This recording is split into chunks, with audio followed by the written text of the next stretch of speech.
Hello and welcome dear students. आवाज आ रही है?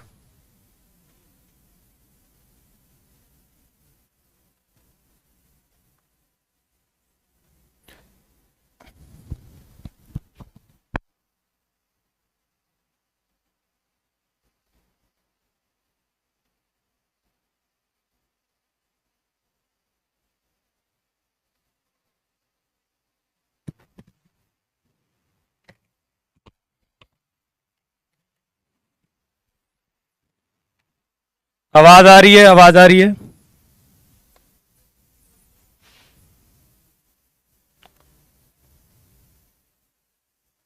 आवाज आ रही है सबके पास?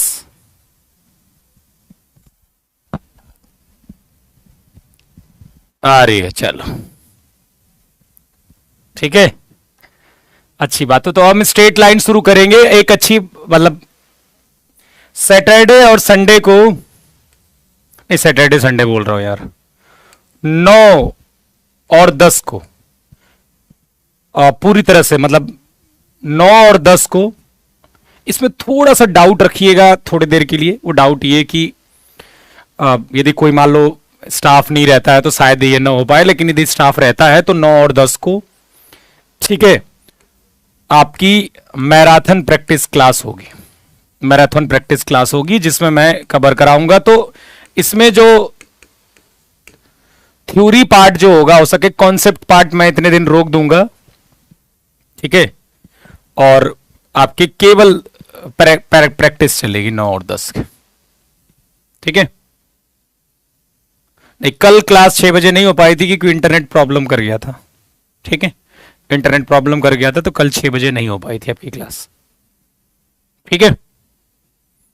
चलिए, तो चलिए क्या स्टार्ट करें? Straight line, straight line start करें कि ग्लोब स्टार्ट करें? बताओ क्या स्टार्ट करें? ग्लोब कौन कहां पर है ये तो पता करना पड़ेगा। नॉर्थ अटलांटिक ओशियन,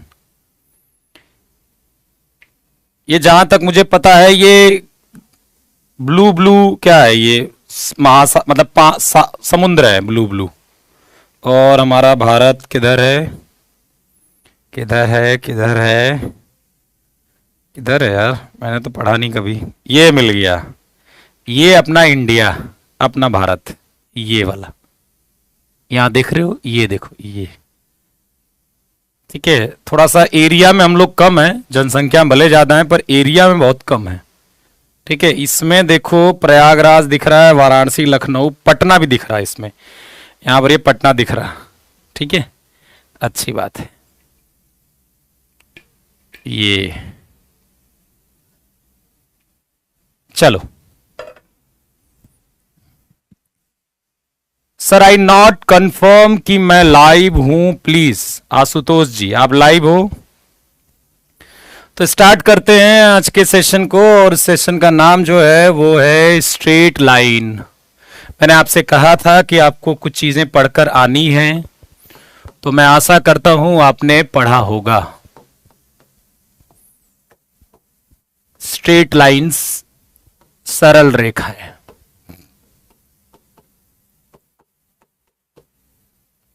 सरल रेखाएं, ठीक है। चलिए, तो स्ट्रेट लाइन शुरू करने से पहले अब ये मत कहना कि सर ये क्वाड्रेंट वाड्रेंट नहीं मालूम है। ये सब तो पता होगा ना कि यार ये एक्स एक्सिस है, ये वाई एक्सिस है, ठीक है, ये एक्स डैश है, ये ओ है, ये वाई डैश है। तो ओ एक्स को हम बोलते हैं पॉजिटिव एक्स एक्सिस। ये तो पता होगा, धनात्मक एक्स अक्ष, जल्दी जल्दी बताता हूं मैं, धनात्मक एक्स अक्ष पता होगा ये, ठीक है। ओ एक्स डैक्स क्या होगा? नेगेटिव एक्स एक्सिस होगा, O X dash negative x axis. O Y क्या होगा आपका? Positive y axis. और ओ वाई डैश क्या होगा? Negative y axis. ये सब पता है आपको, ठीक है, क्लियर है ये चीज? आज बोर्ड का कलर बहुत प्यारा दिख रहा होगा यार, मुझे लगता है आपको बहुत प्यारा सा दिख रहा है एकदम, ना ना ना ना, पहले स्ट्रेट लाइन सर्कल चलेगी, पर मेरी आंखें काली दिख रही है, मुझे लग रहा है पूरा काला दिख रहा हूं मैं। इस बोर्ड बोर्ड तो बहुत अच्छा दिख रहा होगा आपको, लेकिन इस बोर्ड की वजह से मैं बहुत अजीब सा दिख रहा हूँ एकदम। मुझे तो ऐसा लग रहा है कि अंधेरा दिख रहा है पूरा पूरा है। बोर्ड का कलर बहुत प्यारा दिख रहा होगा आज, पर बोर्ड की, क्योंकि बोर्ड की कलर में बहुत ज्यादा ब्राइटनेस नहीं है, इसलिए मैं आपको ब्राइट नहीं दिख रहा हूँगा ये।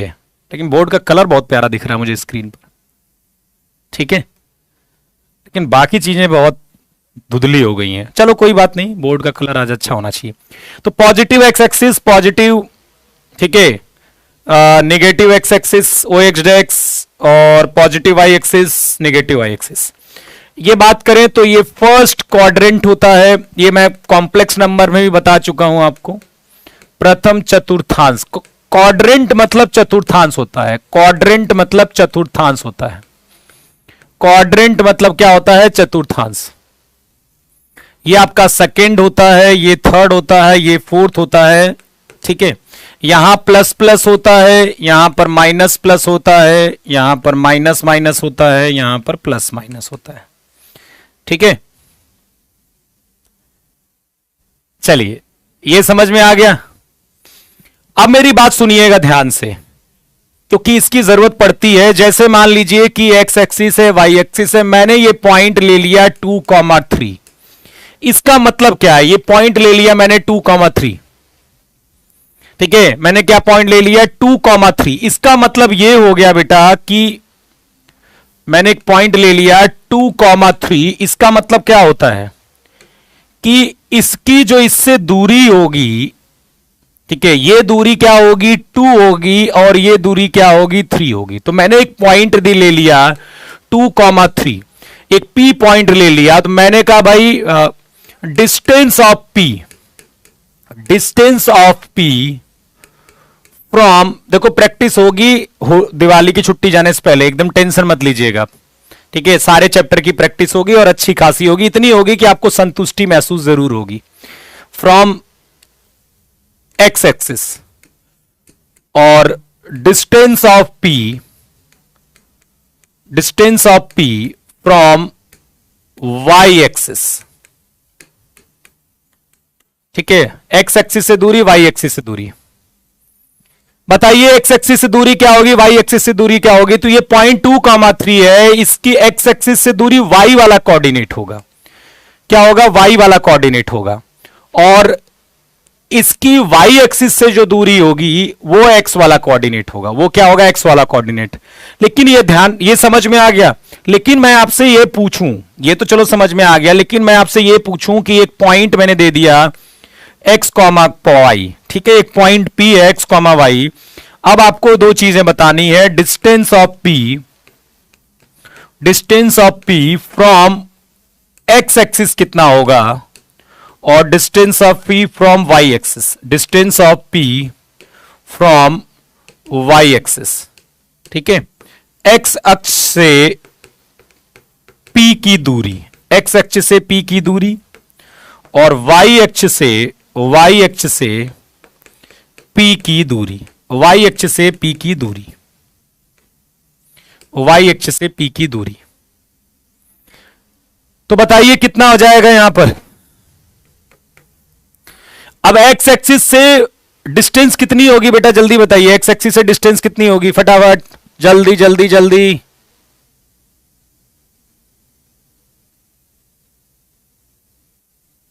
एक्स एक्सिस से दूरी कितनी होगी, तो एक्स एक्सिस से दूरी होगी वो वाई कोऑर्डिनेट होगी, लेकिन वाई वाई ही नहीं लिखेंगे, यहां पर हम मैग्नीट्यूड ऑफ वाई लिखेंगे। क्या लिखेंगे, मॉड ऑफ वाई लिखेंगे, क्योंकि हो सकता है ये वाई कोऑर्डिनेट निगेटिव में हो, ऐसा भी तो हो सकता है। अब ये कोई जरूरी तो है नहीं कि एक्स वाई पॉइंट आपका फर्स्ट क्वाड्रेंट में ही होगा, वो तो किसी भी क्वाड्रेंट में हो सकता है। और यदि मान लीजिए फोर्थ क्वाड्रेंट में हुआ, ये चौथे चतुर्थांश में हुआ, तो ऐसा होगा 3,-4 टाइप्स का। तो आप यदि डिस्टेंस फ्रॉम एक्स एक्सिस -4 बोल दोगे तो गलत हो जाएगा ना, इसीलिए वाई ना बोलकर हम मॉड ऑफ वाई बोलेंगे। Distance of x y from x axis जो बोलेंगे वो मॉड वाई बोलेंगे, और फ्रॉम वाई एक्सिस जो बोलेंगे वो मॉड ऑफ एक्स बोलेंगे। क्योंकि क्वाड्रेंट की फर्क पड़ सकता है। क्योंकि मान लीजिए पॉइंट आपका 3, -4 है, तो क्या आप एक्स एक्सिस से डिस्टेंस -4 बोलोगे? नहीं ना, आप क्या बोलोगे? -4 का मॉड। तो ये वाई का आपने मॉड लेकर डिस्टेंस तो 4 बोलोगे ना, इसलिए मॉड लोगे यहां पर, ये ध्यान रखिएगा। समझ में आ रहा है? ठीक है, कि डिस्टेंस हम पॉजिटिव लेंगे, ये क्लियर है आपको? ठीक, कोई दिक्कत नहीं? कोई दिक्कत है? फटाफट बताइए, कोई दिक्कत है?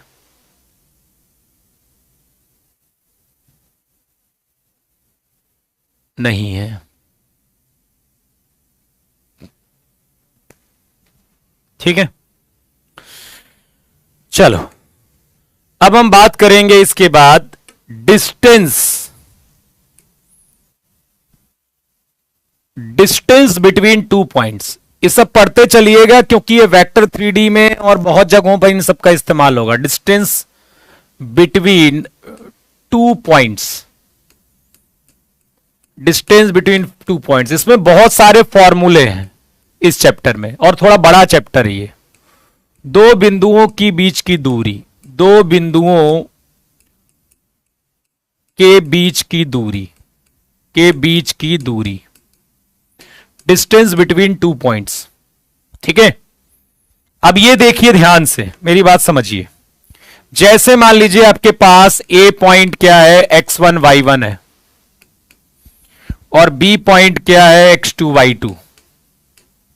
ए पॉइंट क्या है, x1 y1 है, बी पॉइंट क्या है, x2 y2 है।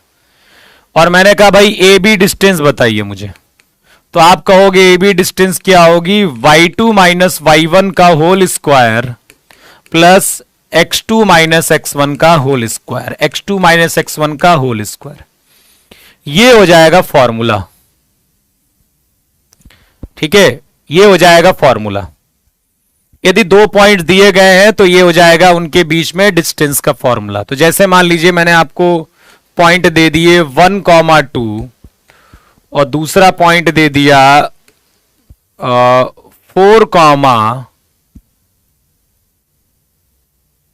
4,6 दे दिया, और मैंने कहा भाई ए बी डिस्टेंस बताइए मुझे।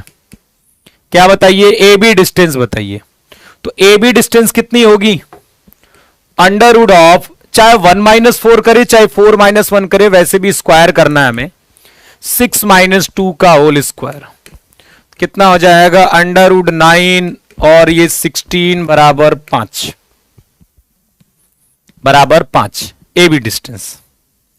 अब एक तरीके से तो इस तरह से बन सकता, देखिए आपके एग्जाम में क्या है ना, इस टॉपिक पर क्वेश्चन आ सकता है, लेकिन वो इतना आसान नहीं आएगा कि 1,2 4,6 के बीच में डिस्टेंस बताइए। वो क्या कर सकता है, यहां पर जो जो पॉइंट्स दिए गए हैं उनमें वो थोड़ा सा टिपिकल पॉइंट्स डाल सकता है। ठीक है, पर कॉन्सेप्ट यही रहेगा। अभी तो मैं आपको कॉन्सेप्ट ही समझा रहा हूं। अब देखिए इसमें एक तो वैरायटी ये बनती है कि आपसे डिस्टेंस पूछ ली गई, दूसरी वैरायटी ये बनती है कि जैसे मान लो आपको पॉइंट दे दिया गया ए 1, P और बी पॉइंट दे दिया 4,6 और ए बी डिस्टेंस दे दी कितनी, 5।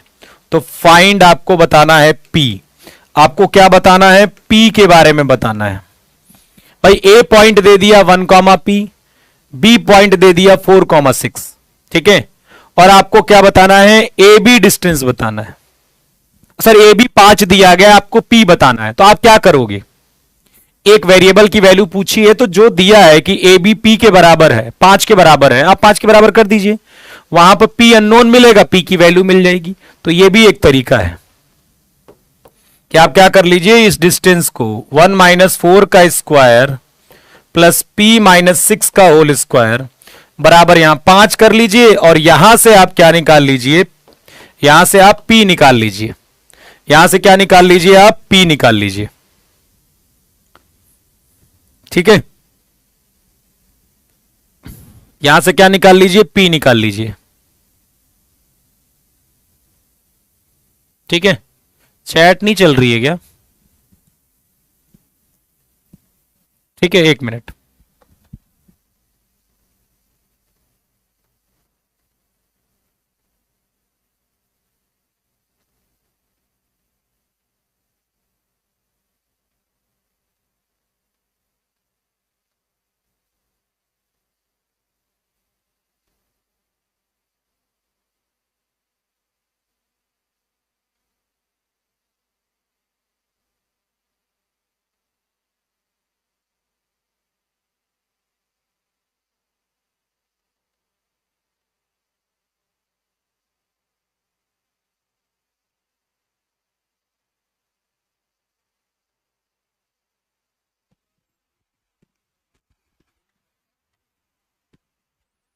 चलिए,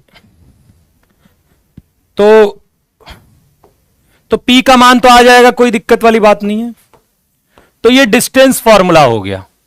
अब हम पढ़ेंगे सेक्शन फॉर्मूला। क्या पढ़ेंगे? Section formula. देखिए, दो टाइप के वहां क्वेश्चन आते हैं, ठीक है।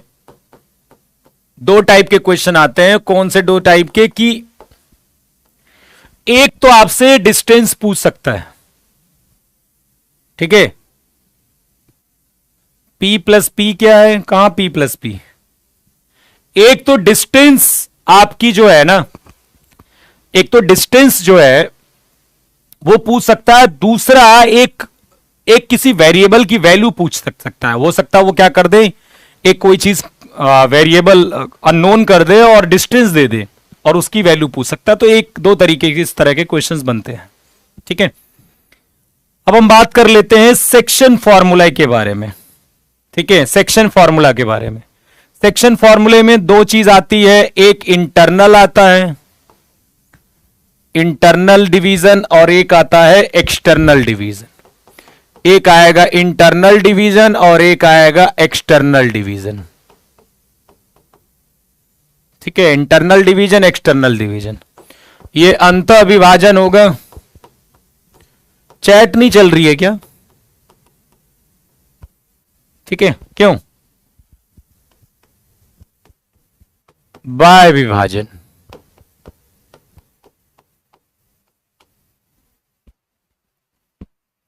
ठीक है। तो देखिए इंटरनल में क्या होगा, जैसे मान लीजिए आपके पास दो पॉइंट दिए गए हैं ए और बी। ए क्या है? x1 y1, और बी क्या है आपका? x2 y2 है। बी क्या है? x2 y2 है, ठीक है। बी क्या है? x2 y2 है। अब मेरी बात सुनिएगा, ए x1 y1 है और बी क्या है? x2 y2 है।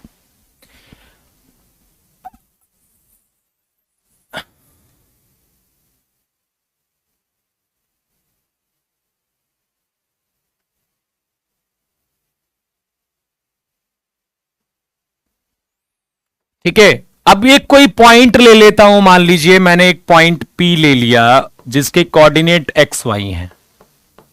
देखो A और B पॉइंट है और ए बी एक लाइन है, ए बी एक लाइन है। एक कोई पॉइंट मैंने P अज्यूम किया है एक्स वाई, एक कोई पॉइंट मैंने P अज्यूम किया है एक्स वाई। वो क्या कर रहा है? वो ए बी को रेशियो में डिवाइड कर रहा है। ए बी को किसी न किसी रेशियो में डिवाइड कर रहा है। ए बी को किसी न किसी रेशियो में डिवाइड कर रहा होगा। मान लेते हैं कि वो किस में डिवाइड कर रहा है? m रेशियो n में। यहां लिख देता हूं P डिवाइड्स ए बी इन m रेशियो n, ठीक है। P ए बी को m रेशियो n में विभाजित करता है, विभाजित करता है। यदि m रेशियो n में विभाजित करता है तो ये जो P पॉइंट के जो कोऑर्डिनेट होंगे ना, ये जो P पॉइंट के कोऑर्डिनेट होंगे वो कैसे मिलेंगे? जो P पॉइंट के कोऑर्डिनेट होंगे वो कैसे मिलेंगे बेटा? तो जो P पॉइंट के कोऑर्डिनेट होंगे वो ऐसे मिलेंगे आपके कि mx2 plus nx1 upon m plus n, my2 plus ny1 upon m plus n। ऐसे मिलेंगे P पॉइंट के कोऑर्डिनेट। जो P पॉइंट के कोऑर्डिनेट कैसे मिलेंगे? mx2 plus nx1 upon m plus n, my2 plus ny1 upon m plus n, ठीक है। चलिए, तो कहने का यह मतलब हो गया कि भाई P पॉइंट कैसे मिलेगा? यदि P point A B line को m रेशियो n में डिवाइड करता है। यदि m रेशियो n में डिवाइड करता है तो वो कैसे मिलेगा? अब यहीं पर मैं एक्सटर्नल डिवीजन की बात करूं तो जैसे मान लीजिए कि हमारे पास पॉइंट A है x1 y1, हमारे पास पॉइंट B है x2 y2, ठीक है। और एक कोई पॉइंट एक्सटर्नल है तो वो कहीं बाहर होगा। एक कोई पॉइंट P है एक्स वाई, और वो क्या कर रहा है? इसको, ये M है और ये क्या है? N है। एम रेशियो एन में डिवाइड कर रहा है। P divides externally, P divide externally A B in m ratio n. वो क्या कर रहा है, बाय विभाजित कर रहा है। दो वैल्यू आ रही है, मैं बताता हूं क्यों आ रही है दो वैल्यू। फिलहाल इस टॉपिक को कर लेते, फिर बताते हैं कि दो वैल्यूज कैसे आ सकती है। ठीक है, चलिए। P divides externally A B in m ratio n. यदि ये जो P है, ठीक है, ए बी को एम रेशियो एन में एक्सटर्नली डिवाइड कर रहा है, ठीक है, कहीं बाहर है वो, ठीक है, मतलब यहां से यहां की दूरी यदि m है तो यहां से यहां की दूरी n है, ठीक है, यदि P पॉइंट बाहर है कहीं पर, तो उस समय जो P पॉइंट के कोऑर्डिनेट होंगे वो बस क्या हो जाएगा, यहां पर माइनस हो जाएगा। फॉर्मूले में क्या हो जाएगा, माइनस हो जाएगा। my2 minus ny1 upon m minus n। फॉर्मूले में क्या हो जाएगा, माइनस हो जाएगा। फॉर्मूले में क्या हो जाएगा, माइनस हो जाएगा। बात समझ में आ रही है? ठीक है, तो इंटरनल डिवीजन समझ में आ गया, एक्सटर्नल भी आपको समझ में आ गया। और ये P की दो वैल्यूज आ रही है, तो दोनों आंसर सही हैं। और ऐसा कैसे हो सकता है कि दो वैल्यूज आ रही होगी, ये भी बड़ा प्रश्न उठता है। ठीक है, कि दो वैल्यूज कैसे आ रही होगी, है? सोचो एक बार। मान लीजिए कि यहां पर क्या है आपका, ये 4,6 है, तो क्या ऐसा नहीं हो सकता कि जैसे ये लाइन यहां पर दो पॉइंट हो, ये 1,2 और जो भी आपका दूसरा पॉइंट क्या है 1,10, इन दोनों से समान दूरी पर हो? ऐसा नहीं हो सकता क्या? हो जाता है ना, कि एक सीधी लाइन पर, भाई ये जो एक्स कोऑर्डिनेट 1 है वो पूरी एक लाइन होगी ना, उस पूरे लाइन पर क्या होगा, तो ऐसा हो सकता है कि एक पॉइंट 1,2 और उसी की सीध रेखा में एक पॉइंट, यदि आपकी दूसरी वैल्यू 10 आई है तो बता रहा हूं मैं, दूसरा 1,10 हो, दोनों की इससे दूरी क्या हो, 5 हो। ऐसा हो सकता है, ठीक है, ये भी 5 हो, ये भी 5 हो, ऐसा हो सकता है। इसलिए दो पॉइंट नजर आ रहे हैं आपको।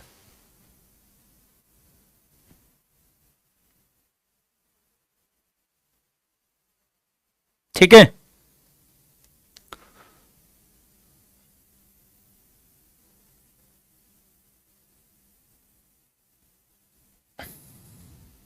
ठीक है, चलिए, तो इसीलिए दो पॉइंट्स नजर आ रहे हैं। एक मिनट वेट करिए आप, एक मिनट वेट।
चलिए,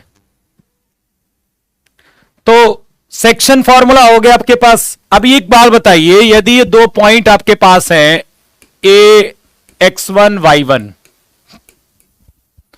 और बी क्या है आपके पास x2 y2, यदि ये मान लेते हैं कि m जो है वो mid point of A B है, m क्या है आपका, mid point of A B है, mid point of A B. ठीक है, एक मिनट बेटा।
ठीक है, इंटरनेट इशू था बेटा, कल इंटरनेट प्रॉब्लम थी, इस वजह से क्लास नहीं हो पाई थी।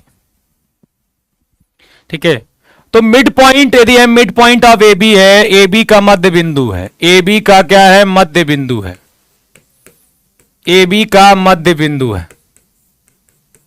यदि m क्या है, ए बी का मध्य बिंदु है, तो ये बताइए मुझे कि m डिवाइड्स ए बी किस रेशियो में करेगा।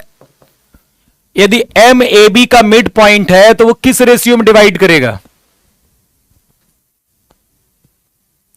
किस रेशियो में डिवाइड करेगा, m डिवाइड्स ए बी इन।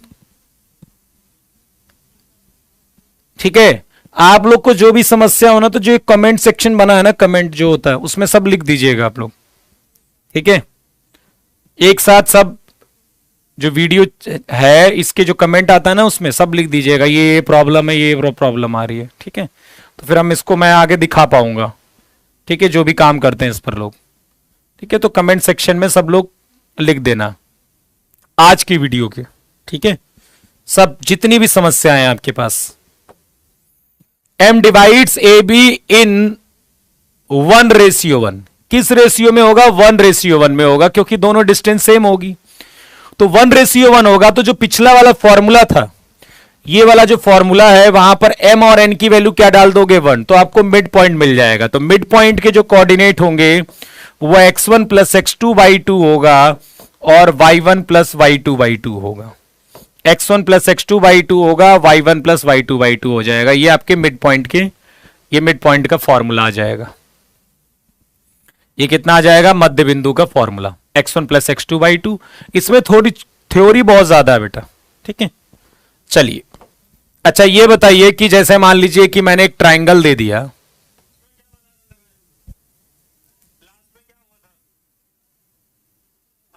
आखिरी समय में क्या बताया।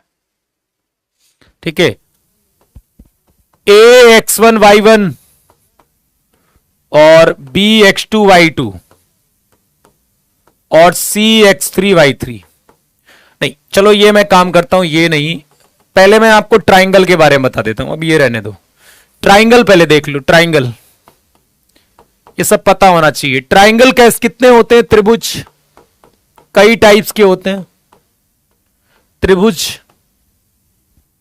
ठीक है, तो ट्राइंगल एक तो क्या होता है, ट्राइंगल इक्विलेटरल। क्या होता है इक्विलेटरल ट्राइंगल,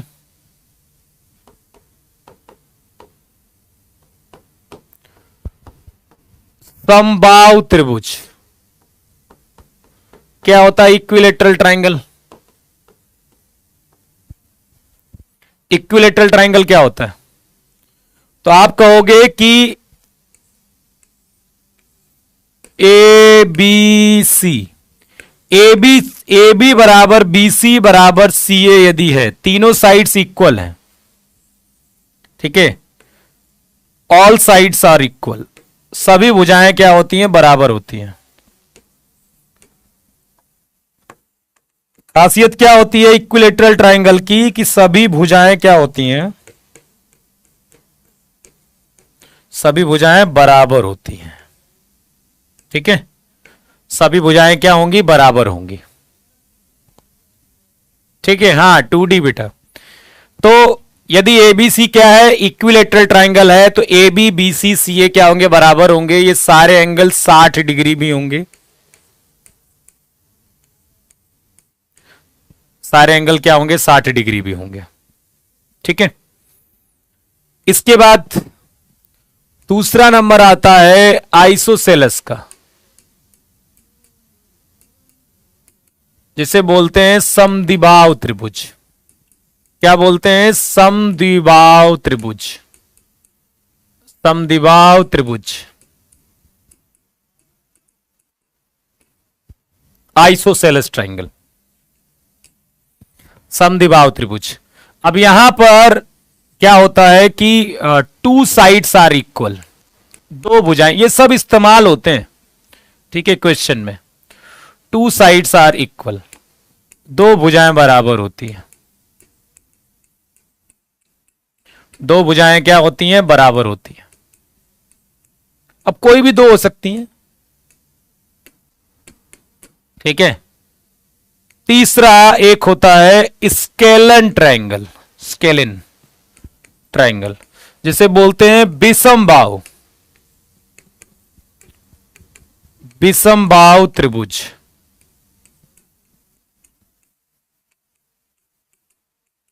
ठीक है, no, all sides are different, all sides are different, all sides are different, सभी भुजाएं भिन्न होती हैं, सभी भुजाएं क्या होती हैं, भिन्न होती हैं, सभी भुजाएं भिन्न होती हैं, अलग अलग होती हैं। ठीक है, इसके बाद आता है राइट एंगल ट्रायंगल। तो मेन आपका आइसोसेलेस, इक्विलेटरल इनका जिक्र होगा, स्केलिन का ऐसा कोई जिक्र बहुत ज्यादा होता नहीं है। और फिर सबसे ज्यादा इंपॉर्टेंट में आएगा राइट एंगल ट्रायंगल, समकोण त्रिभुज जिसे बोलते हैं, right angle triangle.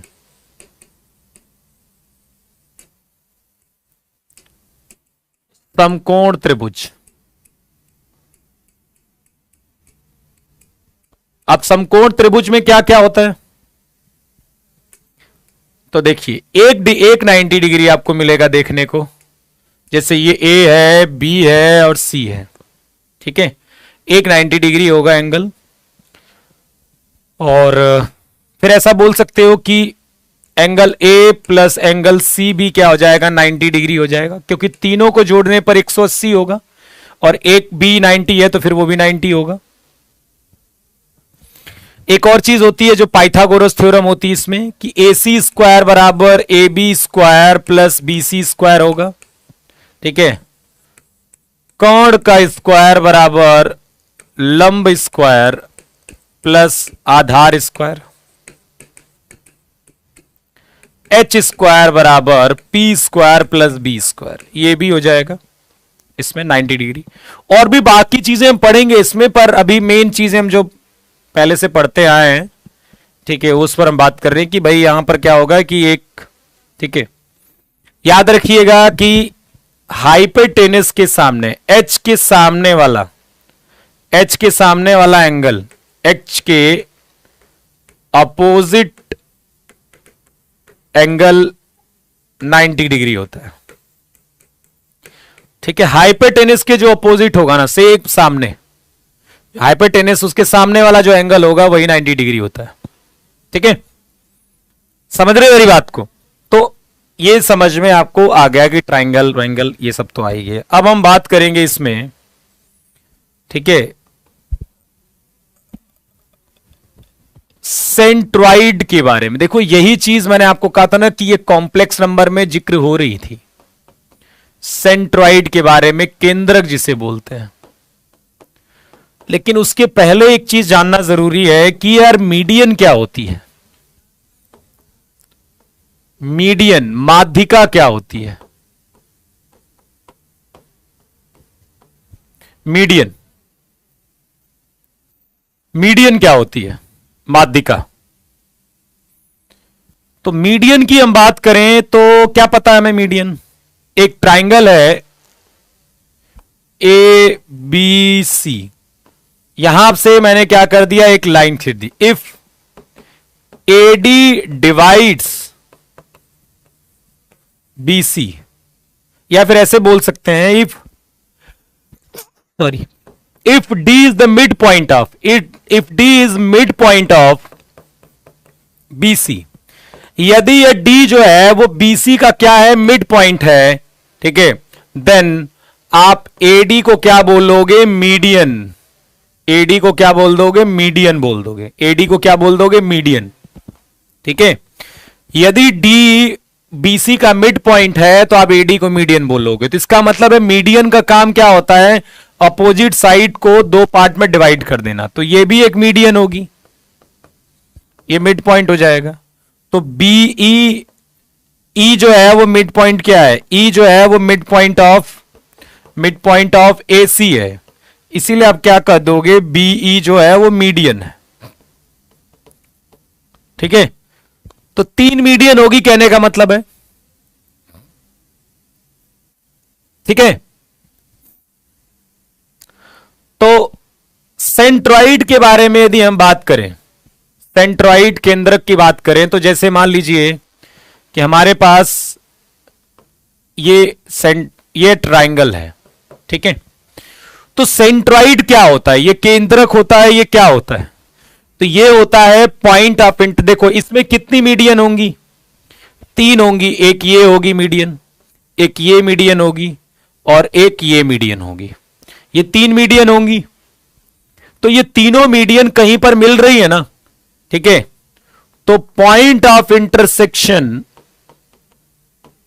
Point of intersection, 1 minute बेटा,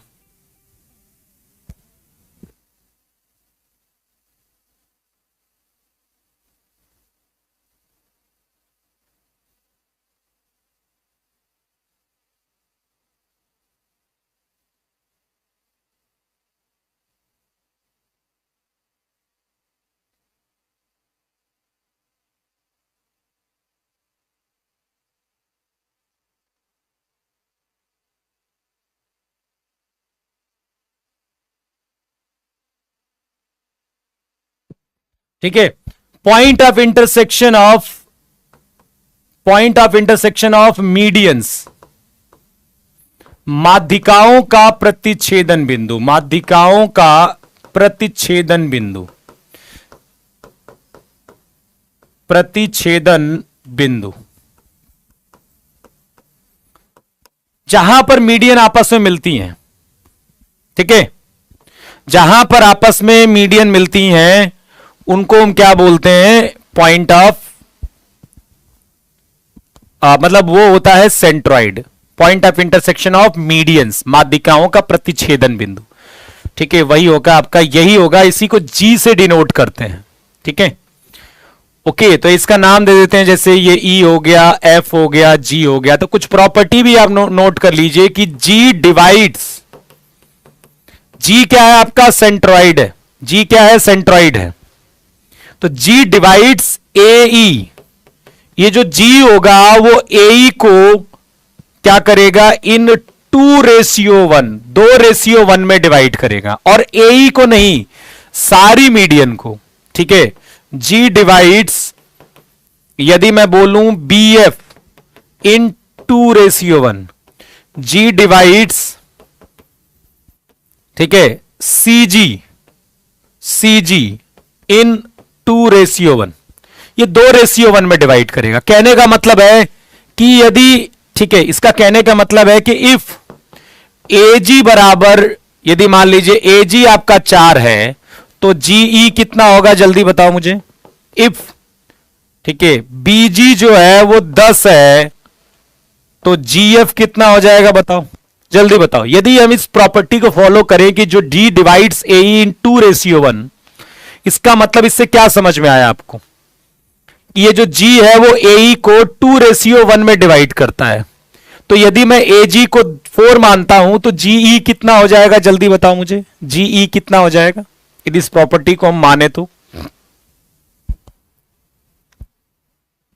और इसी फॉर्मूले से ये आपका बनेगा, इसी फॉर्मूले से, ठीक है, इसी फॉर्मूले से आपका क्या बन जाएगा बेटा ना? मैं हिंदी लिखता हूं लेकिन यार इतना हिंदी, यदि मिड पॉइंट या इज उज की हिंदी यदि आप नहीं लिखना चाहते तो कम से कम आपको सुधार करने की जरूरत है, और यही वो समय है। आप कब सुधार करोगे अपने में? रिटर्न निकलने के बाद एसएसबी के लिए कोई 5 महीने 1 साल का समय तो मिलता नहीं है। तो अभी यह समय है कि कम से कम थोड़ी अंग्रेजी को आप सुधारने का प्रयास करो, ठीक है। ओके, यदि आप शुद्ध हिंदी पढ़ना चाहते हो तो फिर एनडीए की तैयारी आप गलत कर रहे हो, फिर आप कुछ और तैयारी करिए बेटा, क्योंकि शुद्ध हिंदी से एनडीए नहीं निकलेगा। शुद्ध हिंदी से आप केवल रिटर्न निकाल सकते हो, ठीक है। तो ये हिंदी का कहने को भाषा है जो भी है कि हमें बहुत इंपॉर्टेंट है, वो सब ठीक है, पर एग्जाम के लिए ना गड़बड़ है, ठीक है। यदि आप D is the mid point of A C, और मिड पॉइंट की मतलब मध्य बिंदु होता है, उसकी हिंदी नहीं समझ पा रहे हो तो यार बहुत गड़बड़ बात है, तो बहुत गड़बड़ है यार ये, ठीक है। ओके, इतना तो कम से कम करो। तो ये कितना हो जाएगा, 2 हो जाएगा बेटा, ये 2 हो जाएगा और ये कितना हो जाएगा, 5 हो जाएगा, क्योंकि ये 2:1 है ना। चलिए अब जी के जो कोऑर्डिनेट है वो मैं लिखता हूं। यदि ये x1 y1 है, यदि ये x1 y1 है और b जो है वो x2 y2 है और c आपका x3 y3 है, ठीक है, तो g कोऑर्डिनेट जो होगा वो x1 प्लस x2, मैं डेरिवेशन नहीं करवा रहा हूं उसका, सेक्शन फॉर्मूले से आता है। ये इन दोनों का मिड पॉइंट निकाल लीजिए, फिर सेक्शन फॉर्मूले से g निकल जाएगा, पर आप डायरेक्ट याद कर लो, y1 plus y2 plus y3 by 3, ये आपका सेंट्रॉइड मिल जाएगा, direct formula. x1 plus x2 plus x3 by 3, y1 plus y2 plus y3 by 3, direct formula आ जाएगा। ठीक है, x1 plus x2 plus x3 by 3, y1 plus y2 plus y3 by 3, इससे आपका डायरेक्ट मिल जाएगा। तो जैसे मैं आपको एक एग्जांपल दूं कि यार बहुत बड़ी बात तो है नहीं, ठीक है, मतलब एग्जांपल की क्या जरूरत है यार, फॉर्मूला ही तो लगाना है, x1 plus x2 plus x3 by 3 Y, मतलब कुछ बहुत बड़ी चीज तो है नहीं। ठीक है, अब ध्यान से देखो, यदि अब एक नोट लिख लो, कुछ एग्जाम्पल जरूरी है, एक नोट लिख लो। जैसे मान लो आपको एबीसी एक ट्राइंगल है, ट्राइंगल क्या है, एबीसी है, ठीक है, एक ट्राइंगल एबीसी है। आपको मैं एबीसी ना देकर मैं आपको मिड पॉइंट दे दिया, मैंने M1, मैंने क्या दे दिया, M1, वो x1 y1 दे दिया, मैंने M2 दे दिया, वो x2 y2 दे दिया, मैंने आपको M3 दे दिया, x3 y3 दे दिया। तो मैंने क्या दे दिया, M1 M2 M3, ये क्या दे दिए, मैंने आपको मिड पॉइंट्स दे दिए, मध्य बिंदु दे दिया। ठीक है, जो ट्राइंगल की साइड्स थी ना, जो ट्राइंगल की साइड्स थी उनका क्या दे दिया, मैंने आपको मिड पॉइंट दे दिया, मध्य बिंदु दे दिया। और मैंने कहा भाई इस ट्राइंगल मुझे एक तो वर्टेक्स बताइए, वर्टेक्स एबीसी बताइए, ठीक है, वर्टेक्स मतलब शीर्ष, एक तो आप वर्टेक्स बताइए और दूसरा आप मुझे बताइए सेंट्रॉइड, ये बताना है, और दूसरा सेंट्रॉइड ऑफ एबीसी। ठीक है, एबीसी का केंद्रक, ये दो चीजें आप मुझे बताइए। ठीक है, सेंट्रॉइड ऑफ एबीसी, ये दो चीजें आप मुझे बताइए। ठीक,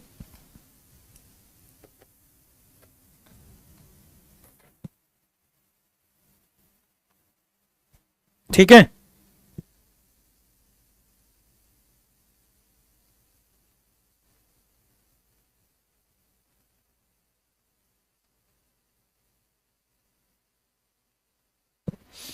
ठीक है, सेंट्रॉइड ऑफ एबीसी, ये दो चीजें हमें पता करनी है। तो एक चीज याद रखिएगा, यदि मैं सेंट्रॉइड की बात करूं, देखिए एक ट्राइंगल एबीसी है, इसमें बहुत सारे कॉन्सेप्ट हैं, आपको याद रखने पड़ेंगे, और याद रहेंगे तो क्वेश्चन लग जाएगा, नहीं याद रहेंगे तो फिर प्रॉब्लम आएगी। तो कई क्या होता है कि बच्चों को ना प्रॉब्लम होती है कि वो याद नहीं करना चाहते, मतलब कुछ पढ़ना मतलब याद करना नहीं चाहते हैं, फिर उनके लिए प्रॉब्लम हो जाती है, क्योंकि आप केवल फॉर्मूला ही याद नहीं करना है, विथ कॉन्सेप्ट आपको चीजें याद करनी होती हैं। मतलब आप जो फॉर्मूला याद कर रहे हो उसमें कॉन्सेप्ट के साथ वो चीज याद करनी होती है, लेकिन वो ना याद नहीं करते हो, और ऐसी कंडीशन में जब आप क्वेश्चन लगाते हो तो आप कंफ्यूज होते हो बेटा। तो ये चीज बड़ी जरूरी है कि आपको समझना है कि मेहनत करने से मिलेगा। ठीक है, चलिए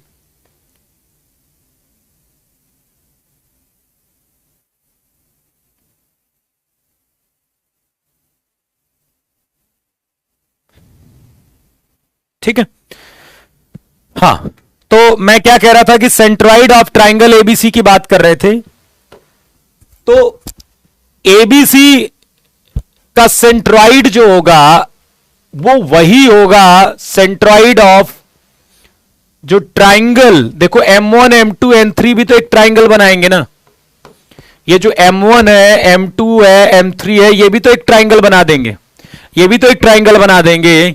तो centroid of triangle M1 M2 N3 जो होगा वो सेम होगा centroid of ABC, centroid of triangle ABC, ये दोनों क्या होगा, सेम होगा। सेंट्रॉइड मतलब केंद्रक,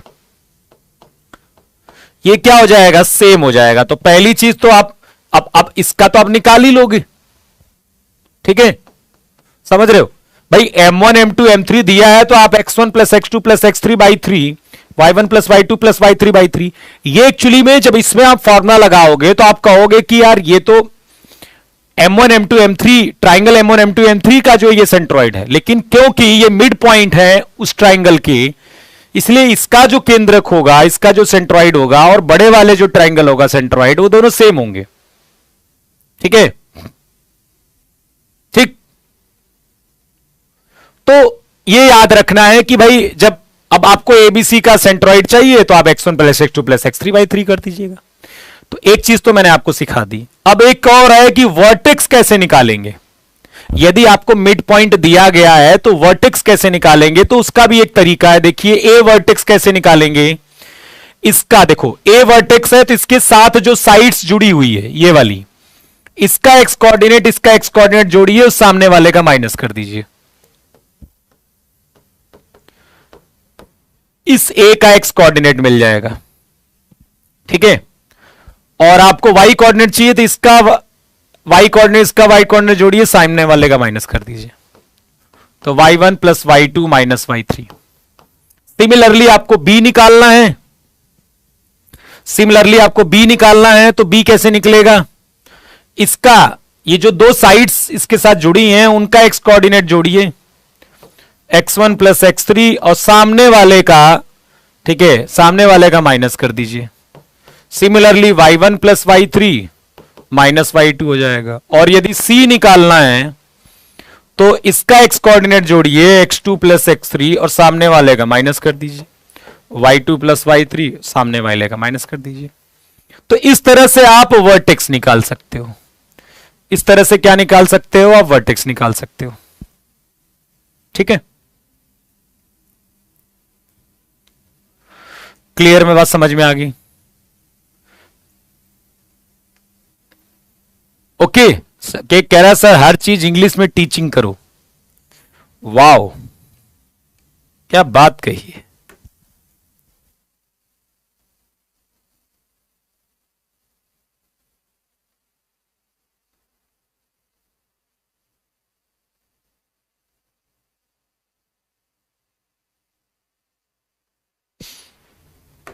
ठीक है, अच्छा एक दो इंफॉर्मेशन तो आपको ये मिल गई, एक ये मिल गई, एक वो मिल गई। अब एक और इंफॉर्मेशन हम देख लेते हैं। यदि M1 M2 M3 mid point है, यदि M1 M2 M3 mid point है तो ये चार ट्राइंगल होंगे, एक्चुअली में ये सेम एरिया के ट्राइंगल होंगे, ये और ये। चलो इसको तो बस ऐसा ही जरूरत है, बस याद कर लो कि चार सेम एरिया के ट्राइंगल होंगे, ठीक है, ओके। चलिए तो कुछ क्वेश्चन की हम बात करते हैं। तो क्या करें, कुछ क्वेश्चन की बात में एक ट्राइंगल दे देते हैं, मतलब अ ट्राइंगल विथ वर्टिसेस, ठीक है, एक त्रिभुज जिसके शीर्ष क्या दिए गए हैं, 4,0 -1, और 3,5, ठीक है। वो एक्चुअली में क्या है, आइसोसेलस एंड राइट एंगल। बताइए कौन सा ट्राइंगल है, समद्विबाहु और समकोण, B isosceles but not right angle,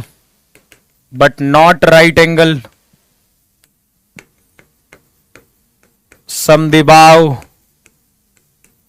पर समकोण नहीं, C right angle but not isosceles, समकोण पर समद्विबाहु नहीं, और चौथा ऑप्शन जो हो गया वो नन। चलिए निकालिए फटाफट फटाफट बताइए।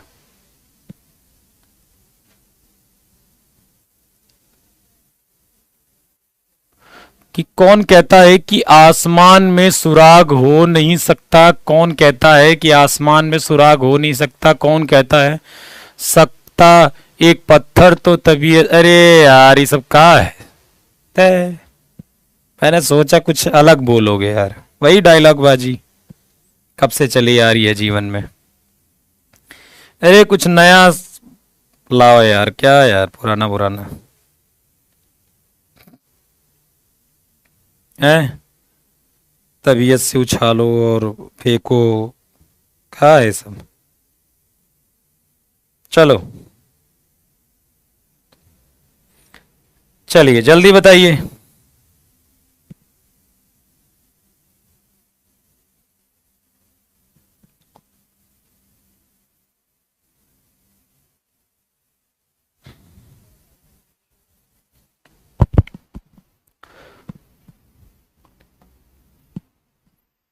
कोर्स लिया है तो ये तो समझ में आना चाहिए, तो नया चैप्टर है यार, ये तो समझ में आना चाहिए। अभी कोर्स लिया है तो क्या मतलब है?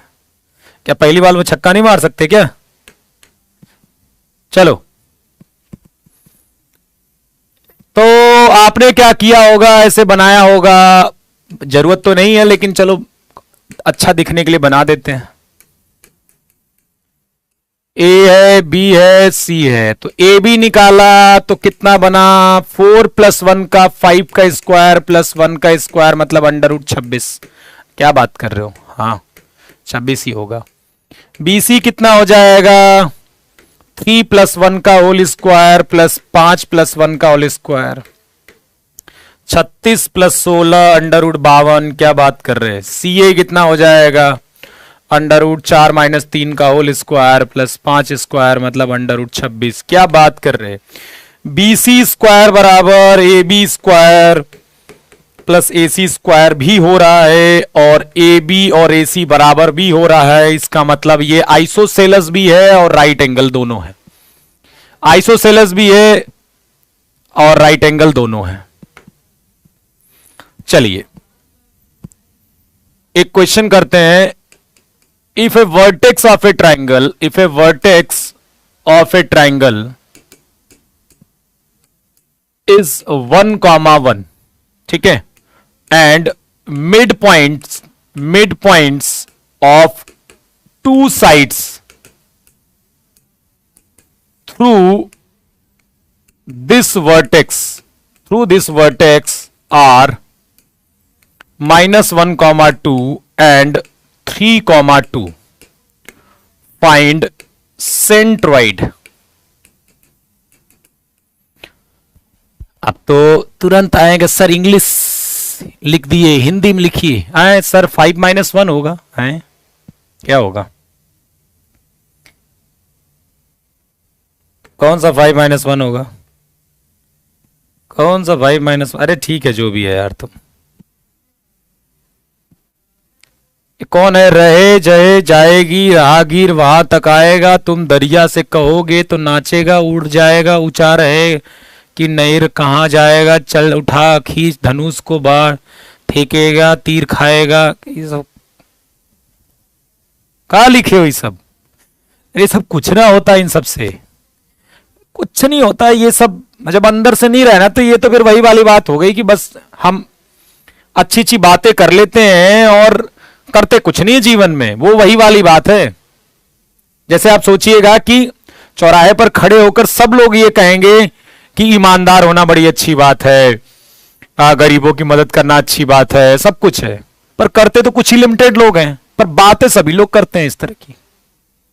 अच्छाई की बातें आपको सभी के मुंह से सुनने को मिलेंगी, लेकिन क्या सभी लोग अच्छाई करते हैं? नहीं। वही वाली बात होगी कि ये सब चीजें जो ऐसा नहीं, ये सब ये तीर धनुष उड़ा दिया तो लक्ष्य भेद दिया, ये सब कर दिया, ये सब शब्दों से कोई लेना देना ना होता है।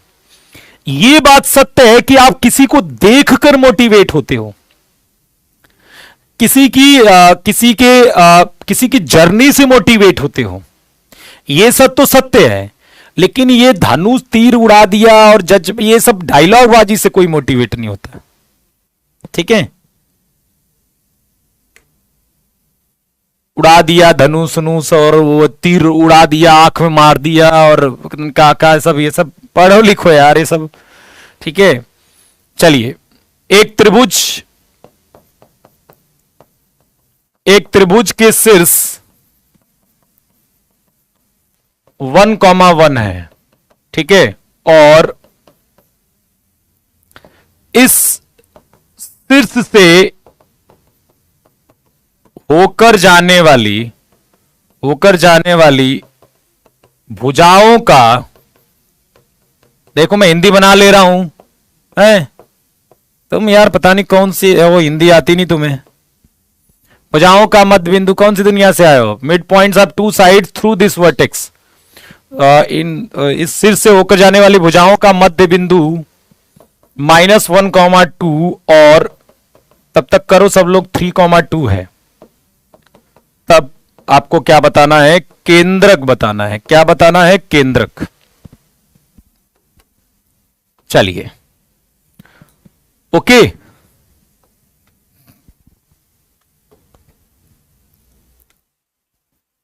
तो क्या करें बताइए, बना लेते हैं। ए कितना है? मान लेते हैं ए है 1,1। क्या कह रहा है कि इस वर्टेक्स से, यूं देखो, इस वर्टेक्स से होकर जाने वाली जो दो साइड्स हैं उनके मिड पॉइंट आपको दिए गए हैं। क्या ये? -1,2 और 3,2। और आपको क्या बताना है? सेंट्रॉइड बताना है। तो देखो, आप कहोगे यार ये वाला मिड पॉइंट दिया है, ये दिया है, प्लीज कोई ये बता दे, प्लीज ये कोई बता दे, फिर तो जिंदाबाद। इसमें मैं लगाऊंगा सेंट्रॉइड का फॉर्मूला, वही बड़े वाले ट्राइंगल का सेंट्रॉइड होगा। ये वाला चाहिए था, तो मैं मान लेता हूं कि ये a, b है और यही चाहिए ना आपको, a, b। तो आप क्या करिए, आप वो वाला कॉन्सेप्ट या जो भी है, वैसे कॉन्सेप्ट तो नहीं बोलेंगे उसे, जो भी बोलेंगे वो रिजल्ट बनाया जाता है। वो रिजल्ट आया हुआ कि ये जो 1 होगा, जो इसका एक्स कोऑर्डिनेट होता है, वो इसका एक्स कोऑर्डिनेट जोड़िए और सामने वाले का एक्स कोऑर्डिनेट माइनस कर दीजिए। जो इसका एक्स कोऑर्डिनेट होगा वो मिड पॉइंट के सामने, ये वाले मिड पॉइंट के एक्स कोऑर्डिनेट को जोड़िए और सामने वाले के मिड पॉइंट के एक्स कोऑर्डिनेट को घटा दीजिए। तो ये कितना हो जाएगा? 1 बराबर 2 माइनस a। तो a बराबर कितना आ जाएगा? 1। तो a बराबर 1 आ जाएगा। सिमिलरली जो इसका y कोऑर्डिनेट होगा 1, वो क्या होगा? इन दोनों के y कोऑर्डिनेट को जोड़िए और सामने वाले को माइनस कर दिए, तो b बराबर आ जाएगा 3। तो एक्चुअली में ये जो पॉइंट ए बी हो गया वो 1,3 आ गया। तो जो centroid of triangle M1 M2 M3 होगा, वही क्या होगा? Centroid of triangle ABC। दोनों सेम होंगे। तो इसका कितना हो जाएगा सेंट्रॉइड? -1 + 3 + 1/2 +3। मैंने /2 तो नहीं लिख दिया पीछे फॉर्मूले में? 3 लिखा है ना? कहां लिखा है फॉर्मूला? 3 लिखा है ना फॉर्मूले में? हाँ ठीक है, मैंने सोचा 2 लिख दिया। x1 + x2 + x3/3 और y1 + y2 + y3/3। तो ये हो जाएगा 1,7/3।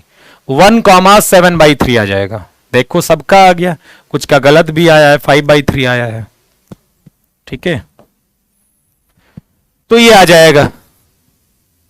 बेटा जब कुछ ना दिया होगा ना तो क्वेश्चन ऐसे बनाया जाएगा ना, जैसे मैं कहूं कि मैंने तुम्हें मैंने तुम्हें चाय पत्ती दी, ना मैंने तुम्हें चीनी दी, चाय बना के दिखाओ, तो नहीं बना पाओगे ना।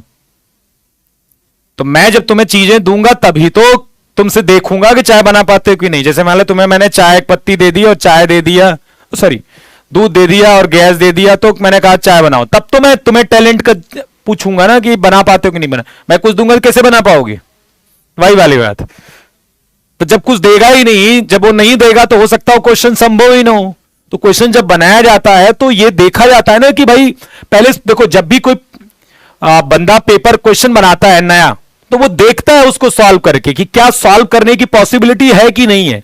ऐसा ना हो कि हमारे पास इतने चीजें ही ना हो जिससे वो सॉल्व हो पाए, तो फिर वो बेकार हो जाएगा ना चीज, फिर वो आपकी बेकार हो जाएगी। क्या बात कर रहे हैं यार।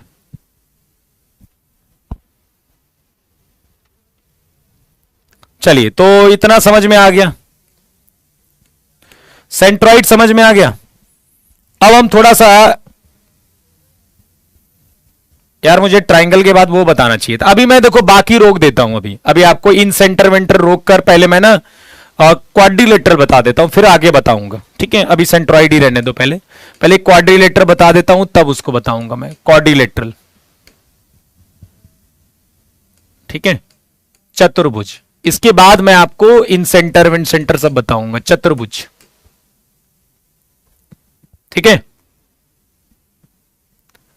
क्रिकेट वाला एग्जाम्पल है, ठीक है।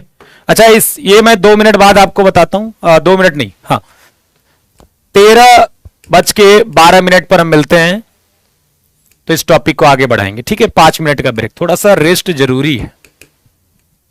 ठीक है, लगातार ज्यादा लंबा क्लास नहीं होना चाहिए। बताओ तुम कितने घंटे की मैराथन करवा दूं, तुम बताओ। तुम बट टेंशन मत लो, तुम कितने घंटे की मैराथन चाहते हो, पर लेकिन रोना मत बीच में, रोना मत। 9-10 तारीख की बात कर रहा हूं मैं। कितने घंटे की चाहते हो? तुम्हें कितने घंटे में ऐसा लगता है कि सुकून मिल जाएगा? 9-10 तारीख को बोल दो कि आपको 4 चैप्टर की प्रैक्टिस करनी है, कितने देर को सुकून मिल जाएगा, जितने घंटे की मैराथन करवा दूं, जिसमें एकदम तृप्त हो जाओगे। पर रोना मत, 2 दिन की बात है। पर इसका मतलब यह नहीं कि 2 दिन में 48 घंटे होते हैं तो 40 घंटे बोल दो, ये ज्यादा हो जाएगा। दोनों दिन मिलाकर बोलना है आपको, दोनों दिन मिलाकर।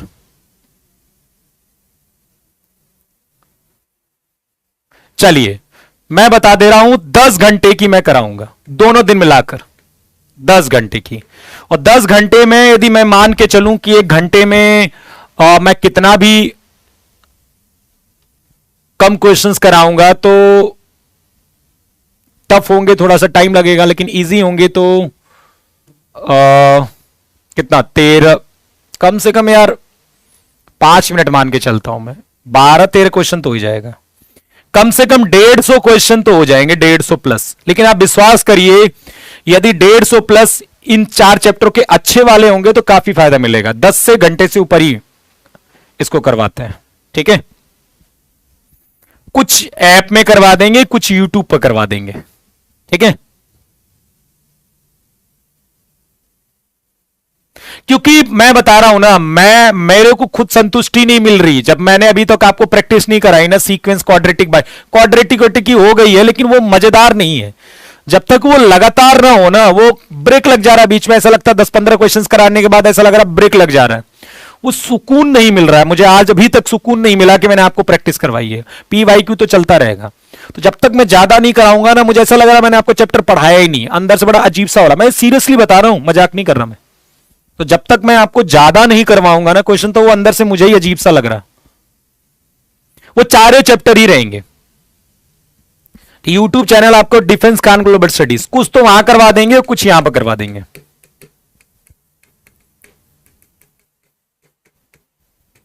यार बताओ, दोनों पर लाइव करवा देंगे? चलो, दोनों पर करवा देंगे, नहीं तो वहां भी चलती रहेगी, यहां भी चलती रहेगी। ठीक है, चलिए, तो जल्दी मैं 9-10 करवाने वाला हूं। मैं टाइमिंग भी आपको बता दूंगा, क्योंकि 9-10 को, केवल जो 9-10 को है वो आपकी इंग्लिश की क्लास नहीं चलेगी, आपकी ज्योग्राफी की क्लास जो है वो नहीं चलेगी। ठीक है, तो फिर आपके लिए रहेगा कि भाई ठीक है, आपकी फिजिक्स की चलेगी और मैथ की चलेगी बस। ठीक है, 10 मैं थोड़ा सा भी श्योर नहीं हूं, हल्का फुल्का, क्योंकि 10 तारीख को शायद हो, लेकिन मैं कोशिश करूंगा कि 10 को भी लूं।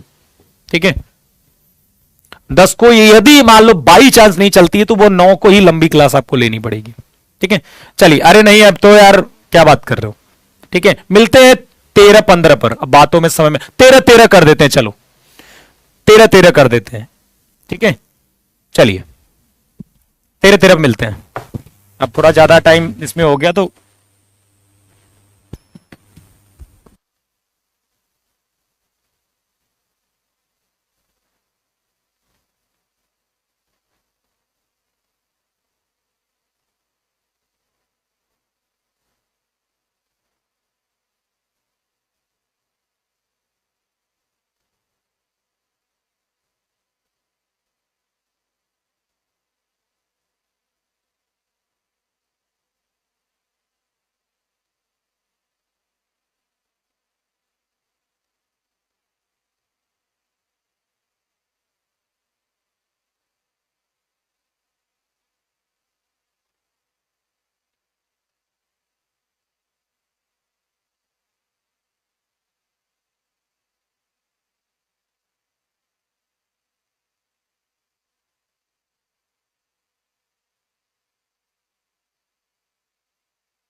ठीक है।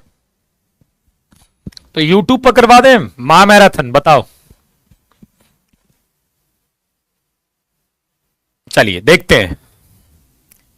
क्लास चलेगी, देखो वो आपकी क्लास चलेगी, स्ट्रेट लाइन चलेगा, वो बंद नहीं होगा, ये चैप्टर चलेगा, उसके अलावा बता रहा हूं मैं। चलिए तो क्वाड्रिलेटरल के बारे में बात कर ले। तो क्वाड्रिलेटरल क्या होता है, जिसमें 4 साइड्स होती हैं। ठीक है, लेकिन क्वाड्रिलेटरल में जो टाइप्स होगा, पहला हम बात करेंगे पैरेललोग्राम के बारे में। क्या बात करेंगे? पैरेललोग्राम के बारे में, समांतर चतुर्भुज के बारे में। क्या बारे में बात करेंगे? समांतर चतुर्भुज के बारे में। तो समांतर चतुर्भुज क्या होता है? जैसे ये ए बी सी डी, मैंने कहा भी ए बी सी डी क्या है? Is a parallelogram. A B C D क्या है? Is a parallelogram. ये क्या है? एक समांतर चतुर्भुज है। ये क्या है? एक पैरेललोग्राम है। ठीक है, ये क्या है? पैरेललोग्राम है। A B C D is a parallelogram. तो इसका मतलब है कि ए बी जो है वो सी डी के पैरेलल होगा एंड ए बी बराबर सी डी होगा, पहली चीज। और दूसरी चीज क्या होगा कि बीसी जो होगा वो एडी के बराबर होगा। दिस इंप्लाइज, सब लोग टेलीग्राम में ऐड हो कि नहीं? टेलीग्राम में ऐड हो कि नहीं बताओ जल्दी, पहले सब लोग टेलीग्राम में ऐड हो। ठीक है, टेलीग्राम में ऐड हो, जल्दी बताओ। बीसी एडी के बराबर है और बीसी एडी के पैरेलल है। ठीक है, और यदि हम यहां पर एक ट्राइंगल बनाए, ये ऐसे एक ट्राइंगल बना दिया, जैसे डायगोनल खींच दिया। ठीक है, तो area of triangle, area of triangle, parallelogram की बात कर रहे हैं, area of triangle A B D equal to area of triangle, area of triangle B C D. ये क्या हो जाएंगे? बराबर हो जाएंगे। सब लोग टेलीग्राम पर जुड़ जाइए क्योंकि टेस्ट आपको टेलीग्राम पर ही मिलेगा। मैं कई टेस्ट डलवा के जाऊंगा दिवाली की छुट्टियों में। टेस्ट आपको टेलीग्राम पर ही मिलेगा, टेलीग्राम में ही लिंक मिलेगा टेस्ट का। तो मैं आपको कई सारे टेस्ट, मतलब इस पांचों चैप्टर के कई सारे टेस्ट मैं डलवा के जाऊंगा। सारे टेस्ट को आप दिवाली की छुट्टियों में जब मर्जी करे तब देना, ठीक है, और नंबर आपके सामने आ जाएगा। तो आप टेलीग्राम में सब लोग जुड़ जाइए। टेलीग्राम लिंक कहीं पर तो होगा, यहां पर ऐप में है लिंक, नहीं होगा तो मैं फिर से डलवा दूंगा, ठीक है। एक बार ट्राई करना आज, नहीं तो मैं कल बताता हूं कैसे ज्वाइन करोगे। एरिया ऑफ ट्राइंगल एबीडी जो होगा और बीसीडी जो होगा वो क्या होगा, सेम होगा। चौथा, diagonal bisect each other. Diagonals क्या होंगे, bisect each other. Diagonals bisect each other, एक दूसरे को क्या करते हैं, समद्विभाजित करते हैं। विकर्ण एक दूसरे को क्या करते हैं, समद्विभाजित करते हैं। विकर्ण एक दूसरे को क्या करते हैं, समद्विभाजित करते हैं। एक दूसरे को समद्विभाजित करते हैं, समद्विभाजित करते हैं। इसका मतलब क्या हुआ, इसका मतलब क्या हुआ कि ये जो पॉइंट है, मान लीजिए ये ई पॉइंट है, तो कहने का मतलब ये हुआ कि ये जो ए होगा वो बराबर ईसी होगा एंड बीई होगा वो बराबर ईडी होगा। यही कहने का मतलब है, ठीक है, कि ये वाली जो दूरी होगी इसके बराबर होगी, ये वाली जो दूरी होगी इसके बराबर हो जाएगी। यदि मैं इसके कोऑर्डिनेट दे दूं कि ए जो है वो x1 y1 कोऑर्डिनेट है और बी जो है वो x2 y2 है, ठीक है, और सी आपका x3 y3 है और डी क्या है, x4 y4 है। तो कहने का यह मतलब है कि जो बीडी का मिड पॉइंट होगा ई, वही एई का मिड पॉइंट होगा, दोनों का मिड पॉइंट सेम होगा। कहने का मतलब, यहां से कहने का मतलब क्या है कि एसी का मिड पॉइंट, एसी का जो मिड पॉइंट होगा वही होगा आपका बीडी का मिड पॉइंट, वही होगा बीडी का मिड पॉइंट, मतलब मध्य बिंदु। मिड पॉइंट मतलब मध्य बिंदु, दोनों का मध्य बिंदु बराबर होगा। मतलब समझ में आया, ठीक है, कि इन दोनों का जो मिड पॉइंट होगा और इनका जो मिड पॉइंट होगा वो सेम होगा। और यहीं पर ना वो शॉर्टकट जो फर्जी सा है उसको क्रिएट कर दिया जाता है यहीं से, ठीक है। बेकार की चीज मैं आपको कह रहा हूं ना, जब आप अच्छे से पढ़ लोगे ना तो ये शॉर्टकट्स आपको हंसी आएंगी देखकर कि यार ये कौन बना के दे रहा है ऐसे शॉर्टकट्स। ये तो यार, ये तो फिर वही बात है, ये तो हमें वैसे ही आ रहा है, इसको अलग से पढ़ने की क्या जरूरत है। तो यहां पर ऐसे शॉर्टकट्स बना दिए जाते हैं क्योंकि इनका मिड पॉइंट सेम है। तो आप देखिए x1 plus x3 by two, y1 plus y3 by two जो होगा वो x2 plus x4 by two और y2 plus y4 by two.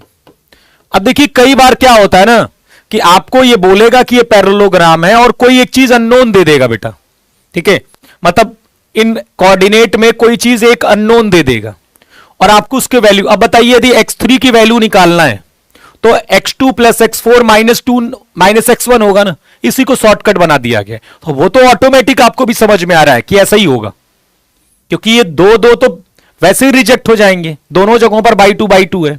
तो आप क्या करोगे, x3 equal to x2 plus x4 minus x1 नहीं करो। तो इसी को शॉर्टकट्स के तौर पर इस्तेमाल किया जाता है कि यार ये मैंने शॉर्टकट्स क्रिएट कर दिया, तो कोई मतलब नहीं है इसका, अब ऑटोमेटिक आप कर लोगे उसे, कोई बड़ी बात नहीं है। आप भी समझोगे यार बाई टू करना है तो दिस प्लस दिस माइनस ये हो जाएगा, खत्म हो गई कहानी। तो ये हो गया आपका पैरेललोग्राम, ठीक है, के बारे में। इस पर बेस्ड क्वेश्चन आते हैं बेटा, इस पर बेस्ड क्या आते हैं, क्वेश्चन आते हैं आपके एग्जाम में, ठीक है, पैरेललोग्राम पर बेस्ड, ठीक है। चलिए बात समझ में आ गई, क्लियर है ये चीज।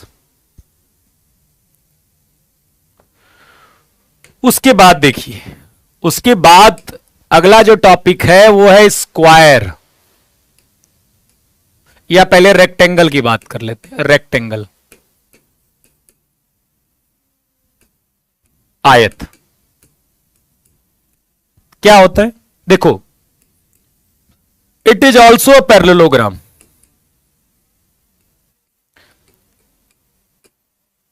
यह भी समांतर चतुर्भुज होता है। तो वो सारी प्रॉपर्टी तो इसके अंदर भी होगी, वो सारी प्रॉपर्टी इसके अंदर होगी ना, क्योंकि ये भी क्या है, समांतर चतुर्भुज है।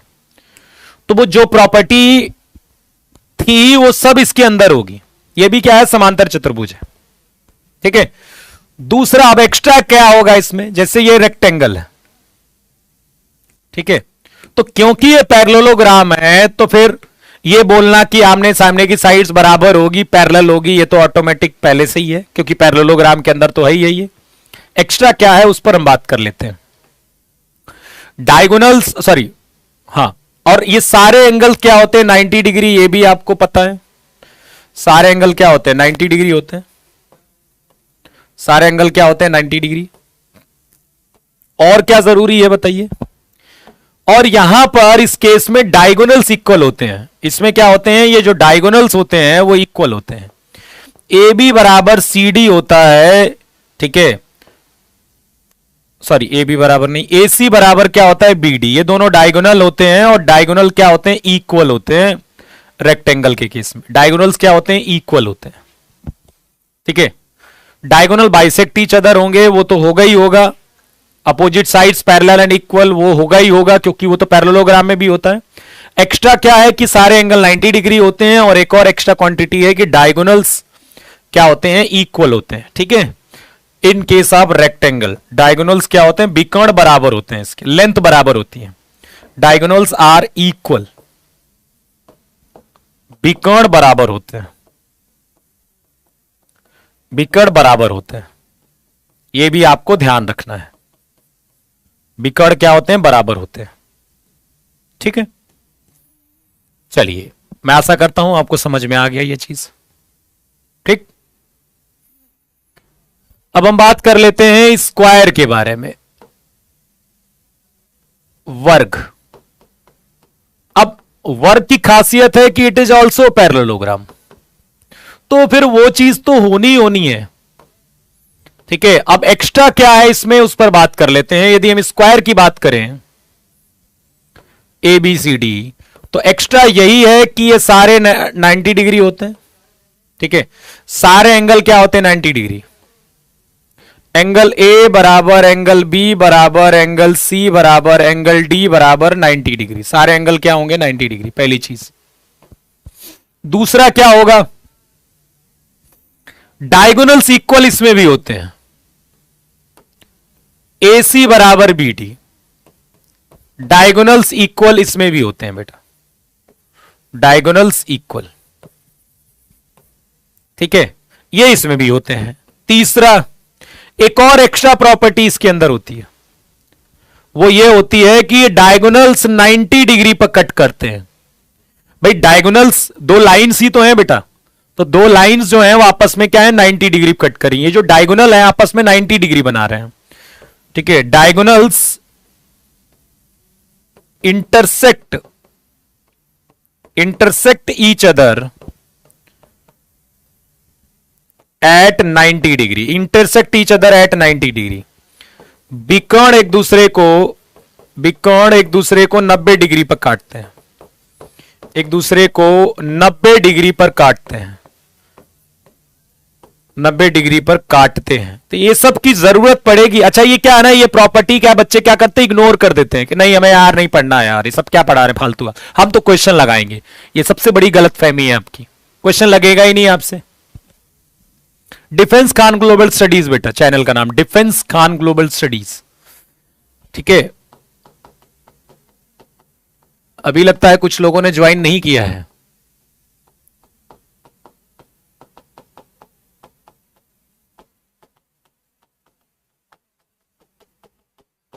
ठीक है। Diagonals intersect each other at 90 degree, इन सब प्रॉपर्टियों का इस्तेमाल होगा क्वेश्चन सॉल्व करने में। ठीक है। प्रॉपर्टीज का इस्तेमाल होगा क्वेश्चन सॉल्व करने में। तो एंगल ए बराबर एंगल बी, एंगल सी बराबर एंगल डी बराबर 90 डिग्री। ठीक है। ए सी बराबर B D, diagonals equal, diagonal intersect each other at 90 degree.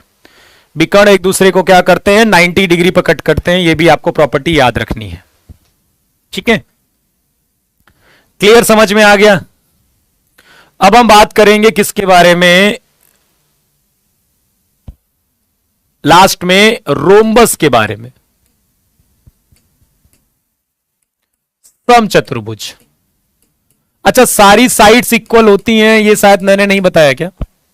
All sides are equal, ये भी आप अगला कर लीजिए, चौथा नंबर। यहां पर सारी साइड्स इक्वल होती हैं, ए बी बराबर बी सी बराबर सी डी बराबर डी ए, सारी साइड्स इक्वल होती हैं। ऑल साइड्स आर इक्वल, सभी भुजाएं बराबर। ऑल साइड्स आर इक्वल, सभी भुजाएं क्या होती हैं? बराबर। सभी भुजाएं बराबर होती हैं। सभी भुजाएं क्या होती हैं? बराबर होती हैं। ठीक है, अब हम बात कर लेते हैं रोम्बस के बारे में। इसका भी बड़ा इंपॉर्टेंट रोल होता है। ठीक है, रोम्बस क्या करता है? एक तो बात याद रखिए, it is also a parallelogram, तो वो सारी प्रॉपर्टी होगी। It is also a parallelogram, तो वो प्रॉपर्टी तो होनी ही है। ठीक है, दूसरा, यहां पर भी सारे साइड्स क्या हैं? इक्वल होते हैं, A B C D. And A B बराबर बी सी बराबर सी डी बराबर डी ए, ये होता है। पर थोड़ा सा अलग होता है कि अब इसमें क्या है ना, डायगोनल्स नॉट इक्वल होते हैं। Diagonals not equal, diagonals are not equal, विकर्ण बराबर नहीं होते हैं, विकर्ण बराबर नहीं होते।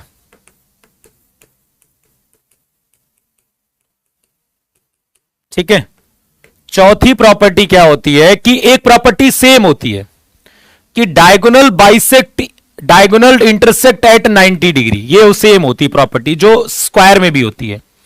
डायगोनल्स इंटरसेक्ट ईच अदर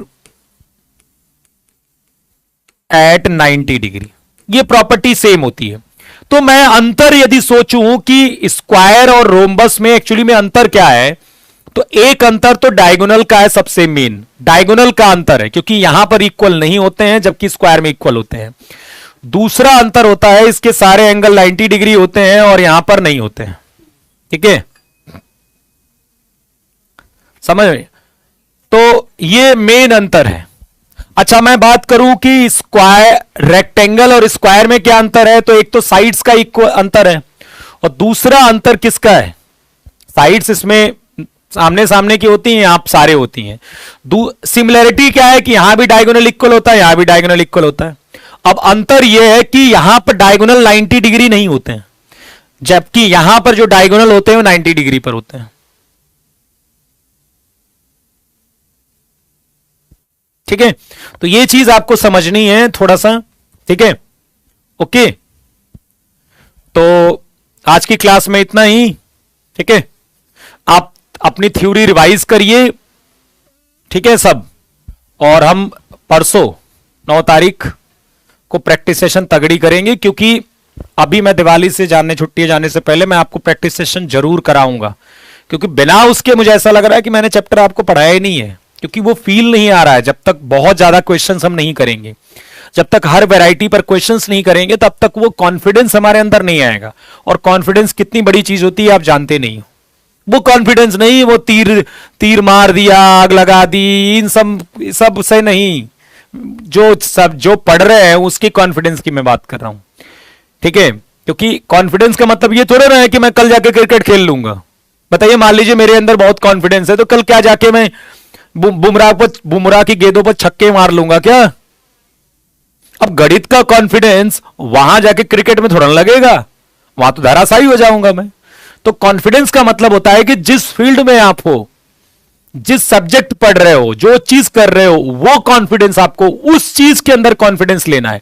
अब बुमराह मान लो बढ़िया बॉलिंग कराते हैं, तो क्या आके कल को मैथमेटिक्स का क्वेश्चन सॉल्व कर देंगे क्या? नहीं ना, वो एक्सपर्ट किसमें है? स्विंग कराने में एक्सपर्ट है। तो वहां मान लीजिए बहुत कॉन्फिडेंस मान लो बुमराह जी को आ गया, तो क्या कल आके एनडीए में क्वेश्चन लगा लेंगे क्या? नहीं ना। तो कॉन्फिडेंस का मतलब है कि हमें कॉन्फिडेंस तो लेना है, लेकिन वो कॉन्फिडेंस हमारी पढ़ाई से आना चाहिए, न कि डायलॉग बाजी से आना चाहिए।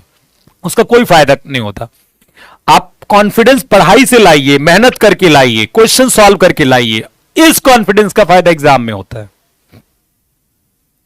चलिए फिर, धन्यवाद, बाय बाय, मस्त रहिए। त्योहार भी आ रहा है भैया, पटाखे उठाके कम छोड़ना, ठीक है, ज्यादा मत छोड़ना। अब ये मैं नहीं कहूंगा कि प्रदूषण हो जाएगा, वो तो होता ही है, लेकिन फिर भी कम ही छोड़ना, इसलिए क्योंकि एक तो पैसे बर्बाद होते हैं ज्यादा उसमें, ठीक है। इससे बढ़िया खेल पार्टिकल